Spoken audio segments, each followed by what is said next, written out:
मजबूरी। छोटी बहू ने आवाज लगाते हुए, रमिया जरा इधर सुनना तो, मेरे कमरे की सफाई भी कर देना। जी मालकिन, करते हुए रमिया अपने कामों में लग जाती है। सुनैना को अपनी बहू का रमिया से बात करने का यह तरीका बिल्कुल भी अच्छा नहीं लगा। उन्होंने नजदीक जाकर कहा कि बेटी बुजुर्ग है, रम्या को हम बहुत सम्मान देते आए हैं, आज तक उनको अपने परिवार का सदस्य मानते हुए मैं उन्हें दीदी बुलाती हूँ। मेरे घर काम करती है, उससे मुझे सुविधा मिलती है। वह गरीब है, इसका मतलब यह नहीं कि तुम उनसे कुछ भी कहो। आंटी भी तो कह सकती हो ना बेटा, बड़े प्यार से सुनैना जी ने कहा। अच्छे शब्द अच्छी बातें हमेशा अच्छी लगती है। उनसे भी तो वो उम्र में बड़ी है। तुम्हारे पति को भी पाला पोसा बड़ा किया, तुम्हारे माँ समान है। बहू गुस्साते हुए, काम वाली को मैं सर पर नहीं चढ़ाती। काम वाली है, काम वाली ही रहेगी। मुफ्त में काम नहीं करती, बदले में पैसा लेती है। सेना को ज्यादा बोलना उचित नहीं लगा, क्योंकि बच्चों से बहस अच्छी बात नहीं है। खुद की मर्यादा भंग होती है। जिसकी जैसी समझ, जिंदगी उसकी वैसे कटती है। मन ही मन यह सवाल करते हुए अपने काम में लग जाती है। हो सकता है अमेरिका में रहती है, सोच बड़ी हो, लेकिन ऐसी सोच कर क्या फायदा जो किसी की मजबूरी ना समझ पाए। छुट्टियों में आई है, चली जाएगी। रहना तो मुझे और मियाँ दीदी को ही है साथ साथ। अंशु, मेरे पोते का आज जन्मदिन है। मैंने रमिया से कहा कि आज यही रुक जाना, तुम रात में थोड़ी मदद हो जाएगी। उसने सहमति में सिर हिलाया। समय पर जन्मदिन मना गया। सभी सोने चले गए। रम्या भी अपने घर चली गई। मेरे बहू ने सुबह सुबह तौबा मचा दिया। क्या हुआ? आप कहते हैं इनका आदर करे। रात में डायमंड वाला नेकलेस डाला था, वह गायब है। सभी सदस्य तो घर में ही है, सिर्फ रात को यही गई थी पार्टी खत्म होने के बाद। ऐसे काम करने वाले को अच्छी तरह से मैं जानती हूँ कि बड़े घर में किस मनसा से घुसते हैं। जब पेट भूखा हो तो आदमी कुछ भी कर सकता है। सब पापी पेट का सवाल है। रम्या डर से कुछ बोल नहीं पा रही थी। एक बार हिम्मत करके बोली कि मैंने नहीं लिया है। लेकिन छोटी बहू कुछ सुनने को तैयार कहाँ थी। अंशु के साथ खेलते हुए अंशु के दादा पांडे जी गुजरते हुए, घर में इतने शोर क्यों मचा रहे हो सभी? शोर का कारण क्या है? सारी बातें जानने के बाद पांडे जी कहते हैं, तुम लांछन लगा रही हो, पहले सच्चाई तो जान लो। यह देखो, तुम्हारा नेकलेस अंशु बाबा के कपड़े में था। रात को हो सकता है थकान की वजह से तुमने खोलकर कपड़े पर रख दिया और ध्यान नहीं दिया। बिना सोचे समझे लांछन लगा दिया। सोच समझकर किसी पर लांछन लगाओ। रमिया रोते हुए, सच कहा छोटी मालकिन आपने। सब पापी पेट का सवाल है, लेकिन पेट इतना भी पापी नहीं है।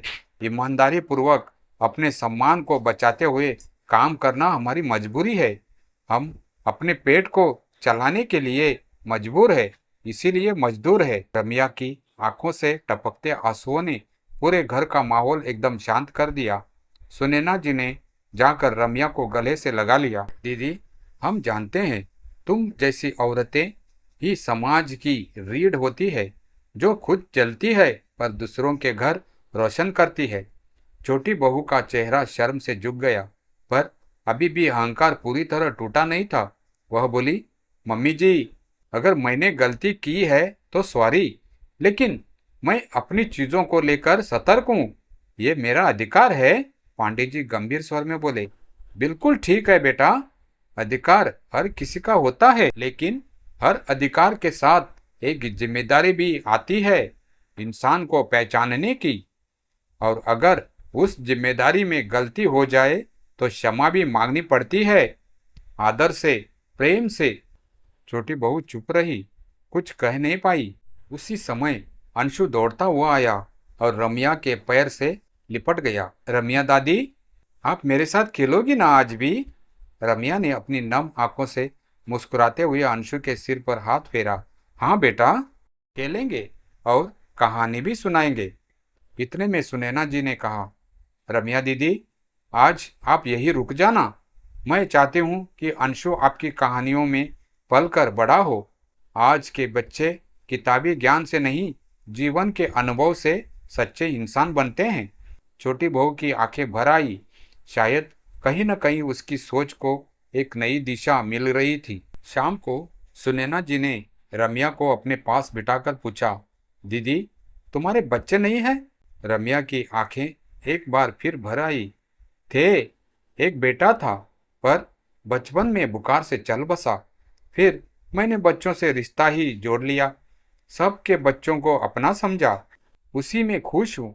सुनैना जी ने रम्या का हाथ पकड़ा और कहा, तुम हमारी भी माँ जैसी हो, और माँ को हम सिर्फ जरूरत के वक्त याद नहीं करते। माँ हमेशा घर का हिस्सा होती है। अगली सुबह रम्या काम पर आई तो छोटी बहू ने दरवाजे पर ही उसे रोक लिया। सब सोच रहे थे अब फिर कोई कटुता होगी, लेकिन इस बार उसने सिर झुकाकर कहा, रम्या आंटी, आई एम सॉरी, आपने हमें शर्मिंदा किया। आगे से आप घर की सदस्य है, सिर्फ काम वाली नहीं। रम्या ने कांपते हाथों से बहू का सिर सहला दिया। भगवान तुम्हें खूब खुश रखे बेटा। जो बात समझ में आ जाए वो गलती नहीं कहलाती। इस एक घटना ने घर की तस्वीर ही बदल दी। अब रम्या के लिए अलग से एक छोटा सा कमरा बनवाया गया। अंशु उसे दादी कहकर बुलाने लगा। छोटी बहू धीरे धीरे बदल रही थी, और सबसे बड़ी बात, अब जब कोई काम वाली घर में आती तो वह भी उसे दीदी कहकर ही बुलाती। कभी कभी रिश्ते खून से नहीं, सम्मान और समझदारी से बनते हैं, और सच्चा इंसान वह है जो दूसरों की मजबूरी को समझकर उन्हें सम्मान दे सके। क्योंकि पेट भले पापी हो, लेकिन इंसान की आत्मा अक्सर सच्ची होती है।